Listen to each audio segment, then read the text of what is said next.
Hello every one. ഇന്ന് ഞങ്ങൾ പിള്ളേരെയൊക്കെ സ്കൂളിൽ വിട്ടിട്ട് ഒന്ന് പുറത്ത് പോകാൻ നോക്കുകയാണേ. ഞങ്ങൾ കുറച്ച് സാധനങ്ങളൊക്കെ മേടിക്കാൻ പോകാം. അപ്പം ഞാൻ കാറിൽ കയറിയ ഉടനെ എൻ്റെ അടുത്ത് പറയുകയാണ്, മാസം അവസാനമാണ്, നീ കുറച്ച് സാധനങ്ങൾ മേടിച്ചാൽ മതി എന്ന്. അപ്പം ഞാൻ പറയുന്നത്, ഞാൻ 2-3 സാധനത്തിൻ്റെ ലിസ്റ്റ് എഴുതിയിട്ടുള്ളൂ, എനിക്കത് മതി, കൂടുതലൊന്നും വേണ്ടാന്ന് കേട്ടോ. നമ്മൾ പോകുന്ന വഴിക്ക് മുഴുവനും ഇങ്ങനെ കുറേ പശുക്കളൊക്കെ കിടക്കുന്നുണ്ടാവുമേ. ഇതിനെയൊക്കെ തട്ടാണ്ട് മുട്ടാണ്ട് വേണം നമ്മളവിടെ പോകാനായിട്ട്. അങ്ങനത്തെ നമ്മൾ പോകുന്ന വഴിയിൽ കുറച്ച് പഴങ്ങളൊക്കെ വിൽക്കുന്ന ആൾക്കാരെയൊക്കെ കാണുന്നുണ്ടായിരുന്നു. കുറേ പച്ചക്കറിയും കാര്യങ്ങളൊക്കെ ഉണ്ട് കേട്ടോ അവിടെ. നമ്മളവിടെ എത്തി. ഈ കാവടി കളിച്ച് തുള്ളി പോകുന്ന ഞാൻ ഭയങ്കര സന്തോഷത്തിലാണ് കേട്ടോ പോകുന്നത്. തിരിച്ച് വരുമ്പോൾ ഞങ്ങൾ തമ്മിൽ ഭയങ്കര ഉടക്കിയിട്ടായിരിക്കും വരുള്ളൂ കേട്ടോ ബില്ല് കാണുമ്പോൾ. ഇവിടുത്തെ തേങ്ങയ്ക്ക് 41 രൂപയാണ് ഗൈസ് ഒരു തേങ്ങയുടെ വില. നാട്ടിലൊക്കെ നല്ല വിലയാണല്ലേ. പിന്നെ ഇത് ലിറ്റിൽ ഹേർട്സ്, എവിടെ പോയാലും നമ്മൾ 2 ലിറ്റിൽ ഹേർട്സ് മേടിക്കും. ഇവിടുത്തെ കുട്ടീസിന് 2 പേർക്കും ഭയങ്കര ഇഷ്ടമാണ്. പതുക്കെ ട്രോളിയും പിടിച്ചുകൊണ്ട് നടന്നിരുന്ന രജേൻ്റെ കയ്യിൽ നിന്ന് ഞാനത് മേടിച്ചിട്ട് ഇനി ഞാൻ പോയി എടുത്തോളാമെന്നും പറഞ്ഞുകൊണ്ട് പോണതാണ്. ആ പോക്ക് കാണുമ്പോഴേ രജേൻ്റെ പേടിയാണ്, അവൾ എൻ്റെ പോക്കറ്റ് കാലിയാക്കുന്നത്. പിന്നെ ദേ ഇതെന്താണെന്ന് അറിയാമോ, ഇത് കടലയാണ് കേട്ടോ, പച്ച കളറ്. നമ്മളതിൻ്റെ ഉണങ്ങിയ ബ്രൗൺ കളറല്ലേ ഇവിടെ കൂടുതൽ ഇതാണ്. പിന്നെ ഇപ്പോൾ കുറച്ച് നാളായിട്ട് നമ്മൾ പിങ്ക് സോൾട്ടാണ് യൂസ് ചെയ്യണത്. അപ്പോൾ അത് ഓഫറിലുണ്ടായിരുന്നത് കാരണം അത് കൊടുത്തു. പിന്നെ ദേ ഈ അരിയാണ് കേട്ടോ നമ്മൾ മേടിക്കാറ് ഇവിടെ, കോലം റൈസാണ്, പെട്ടെന്ന് വേവും.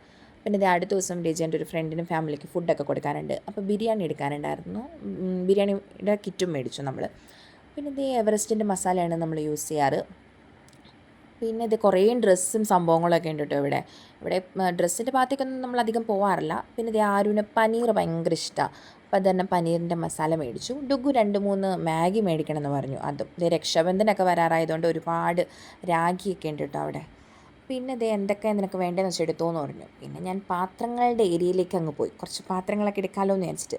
ഇവിടേക്ക് അങ്ങ് കയറിക്കഴിഞ്ഞാൽ ഞാൻ പിന്നെ മണിച്ചിത്രത്താഴിലെ നാഗവല്ലീനെ മാതിരിയാണ്. അതെടുക്കണോ ഇതെടുക്കണോ എന്നൊക്കെയുള്ള ചിന്ത. ഇതൊക്കെ കണ്ടപ്പോൾ ഭയങ്കര വിഷമം തോന്നിട്ടോ. നമുക്ക് പെൺകുട്ടികളൊന്നും ഇല്ലാത്തതുകൊണ്ട് ഇതൊന്നും മേടിക്കാനും പറ്റത്തില്ലല്ലോ. പിന്നെ ഇത് വേണ്ടതും വേണ്ടാത്തതുമായ സാധനങ്ങൾ കുറേ അവിടെ ഉണ്ടായിരുന്നു. അതൊക്കെ എനിക്ക് മേടിക്കണമെന്നുണ്ടായിരുന്നു. ഞാനൊക്കെ പറക്കി ട്രോളിയിലിട്ടു. ഈ സമയം വരെ ഒന്നും രുചിയായിട്ട് മിണ്ടത്തില്ല കേട്ടോ. അപ്പം ഞാൻ നോക്കുകയാണ്, ഇത് വേണോ അത് വേണോ എന്ന്. അപ്പം എൻ്റെ അടുത്ത് ചോദിക്കുക, ഇതിൻ്റെയൊക്കെ വലുതും ചെറുതും വീട്ടിലില്ലേ എന്നൊക്കെ ചോദിക്കുന്നതാണ്.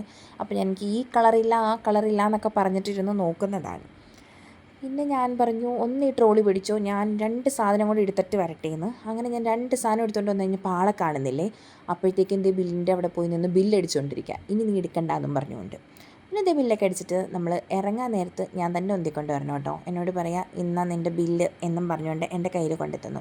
ഈ ബില്ല് കിട്ടിയിട്ട് എനിക്കെന്തിനാ, എനിക്ക് ഇതിനകത്ത് സാധനങ്ങൾ മാത്രം മതിയല്ലോ. പിന്നെ ഇതൊരു വഴക്കൊക്കെ പ്രതീക്ഷിച്ച് ഞങ്ങൾ വന്നു. വഴക്കൊന്നും കൂടിയില്ല. ഞങ്ങളിത് വേഗം തന്നെ തിരിച്ചും വന്നു.